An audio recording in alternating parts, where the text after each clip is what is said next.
আসসালামু আলাইকুম। আজকে আমি আপনাদের সাথে কিছু ডলার বসানোর ডিজাইন শেয়ার করছি। আশা করছি ভিডিওটি আপনাদের কাছে অনেক বেশি ভালো লাগবে। প্রথমেই দেখুন আমি ছোট সাইজের একটি ডলার নিয়েছি। এখন আমি 2 সাইডে সুন্দরভাবে আটকে নিয়েছি। আপনারা কিন্তু এই ধরনের ডলারগুলোই কিনবেন যেন 2 সাইডে এরকম করে সেট করার মতো জায়গা থাকে। দেখুন আমি সুন্দরভাবে ডলারটিকে সেট করে নেওয়ার পর সাইডে কিছু বাটন হোল স্টিচের মতো পাপড়ি করছি। দেখুন আমি 2টা পাপড়ি কিরকমভাবে করেছি। আসলে এই ডলারের 4টা সাইডে 4টা করে এই ধরনের পাপড়িগুলো করবেন। তো আমি দেখুন এমনিতেই করে নিয়েছি সুন্দরভাবে। আপনারা যারা নতুন হাতের কাজ করছেন তারা চাইলে হয়তোবা সাইডে একটি সার্কেল করে নিতে পারেন। তো আমি কোনো সাইডে সার্কেল করিনি, ফ্রি হ্যান্ডে এই কাজটি করে নিচ্ছি। দেখুন আমি সবগুলো পাপড়ি কিন্তু একই সাইজের করে দিচ্ছি। আপনারা কিন্তু এভাবে করেই একটা সাইজে করবেন, কোনোটা ছোট কোনোটা বড় যেন না হয়, সেক্ষেত্রে দেখতে একদমই ভালো লাগবে না। এভাবে করে ছোট ছোট করে কিছু আমি পাপড়ি দিয়ে নিচ্ছি, বা বাটন হোল স্টিচের যে পাপড়িগুলো তাও বলতে পারেন। আমি এখানে 2 তার সুতা নিয়েছি, আর সুতাটি হচ্ছে সুতি লাচ্ছি সুতা। আপনারা চাইলে ডিএনসি অথবা সুন্দরী সুতা দিয়েও এই কাজটি করে নিতে পারেন। আর যে কোনো ড্রেসে এই ধরনের ডলারগুলো বসালে কিন্তু অনেক বেশি সুন্দর হয়, বা দেখতে অনেকটা ইউনিক লাগে। আপনারা চাইলে এই ধরনের ডলারগুলো বেবি ড্রেস অথবা বড়দের ড্রেসেও সুন্দরভাবে সেট করে নিতে পারেন।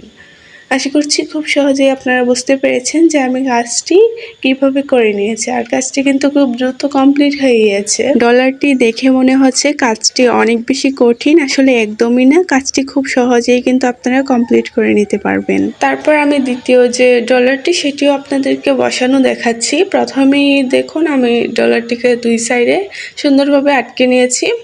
তারপর এখন আমি একটু বড় বড় করে ফ্রেঞ্চ নোট দিচ্ছি। দেখুন আমি কিভাবে ফ্রেঞ্চ নোট দিচ্ছি, আপনারা যদি একটু ভালোভাবে খেয়াল করেন তাহলেই বুঝতে পারবেন।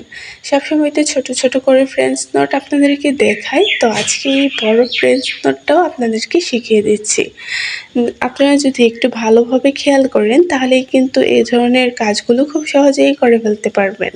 আর ডলার বসালে যখন আমরা বিপরীত পাশে 4 কোণা করি, তারপর সাইডে বাটন হল স্টিচের মতো একটি ফ্রেম করি, তাই না? তো আজকে আমি ওই সব কিছুই দেখাচ্ছি না। আজকে খুব সহজে আপনারা কিভাবে ডলার বসাবেন, বা একটু ইউনিক টাইপের ডলারগুলো আপনারা কিভাবে বসাবেন, সেটাই আমি আপনাদের সাথে আজকে শেয়ার করছি। তারপর দেখুন আমি চারো সাইডে 4টা এ ধরনের বড় ফ্রেঞ্চ নোট দিয়েছি। তারপর কিন্তু এখন আমি একটু ছোট ছোট করে এই ফ্রেঞ্চ নোটগুলো দিয়ে নিচ্ছি। এটা আসলে ডিজাইনটা হবে কিছুটা ছোট ফ্রেঞ্চ নোট আর কিছুটা বড় ফ্রেঞ্চ নোট। আপনারা যদি এভাবে করে ভালোভাবে করেন তাহলে কিন্তু একটা ইউনিক লুক আসবে একটি ডলারের। কারণ সব সময় কিন্তু গোল গোল ডলার বা সাইডে ফ্রেম করা এই ধরনের ডলারগুলোই মানুষ বেশি ড্রেসে বসিয়ে থাকে। তো আপনি যদি এই ধরনের ডলারগুলো দিয়ে সুন্দরভাবে বেবি ড্রেস অথবা বড়দের ড্রেসে কাজ করেন তাহলে ব্যাপারটা অনেক বেশি ভালো হয় না? তো সেটা ভেবেই কিন্তু আমি আপনাদের সাথে এই ডিজাইনগুলো শেয়ার করছি। আমার এই ডিজাইনগুলো আপনাদের কাছে কেমন লাগছে, বা আপনাদের কি পছন্দ হয়েছে কিনা সেটা প্লিজ আমাকে কমেন্টে জানাবেন। আর কাজটি যদি ভালো লেগে থাকে তাহলে অবশ্যই ভিডিওটিতে লাইক করবেন, এবং কাজটি যদি আপনাদের কাছে ভালো লেগে থাকে তাহলে অবশ্যই কমেন্টে জানাবেন। এবং আপনি যদি আমার চ্যানেলে নতুন হয়ে থাকেন তাহলে প্লিজ চ্যানেলটিতে সাবস্ক্রাইব করবেন। তারপর দেখুন আমি 3 নাম্বার ডলারটিও বসিয়ে নিয়েছি। তারপর আমি সাইডে গোল একটি সার্কেল করে নিয়েছি। আপনারাও কিন্তু এভাবে করে একটি গোল সার্কেল করে নেবেন, সেক্ষেত্রে কোনোটা ছোট কোনোটা বড় হবে না। তারপর আমি দেখুন বাটন হোল স্টিচের মতো করেই কিছু পাপড়ি দিয়ে নিচ্ছি, অথবা এটাকে অনেকে মৌফুলের পাপড়ি বলে থাকে। তো আমি এখানে বাটন হোল স্টিচের যে পাপড়িগুলো হয় সেটাই আমি এখানে সুন্দরভাবে করে নিচ্ছি। দেখুন আমি কিন্তু সুন্দরভাবে ডলারটি বসিয়ে নিয়েছি। কেমন হয়েছে প্লিজ কমেন্টে জানাবেন। তারপর আমি এখন 4 নাম্বার ডলারটি বসাচ্ছি। দেখুন আমি প্রত্যেকটা ডলার কিন্তু সেমভাবেই বসাচ্ছি। তো এখন আমি ডলারটি বসানোর পর সাইডে চেইন সেলাই করে নিচ্ছি। একটু বড় বড় করে এই চেইন সেলাইটা করতে হবে।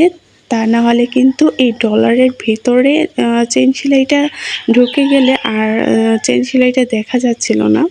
তো আমি বলে দিচ্ছি যে সাইডের চেন সেলাইটা একটু বড় বড় করে দেওয়ার চেষ্টা করবেন, সেক্ষেত্রে কিন্তু খুব সহজেই আপনারা কাজটি করতে পারেন।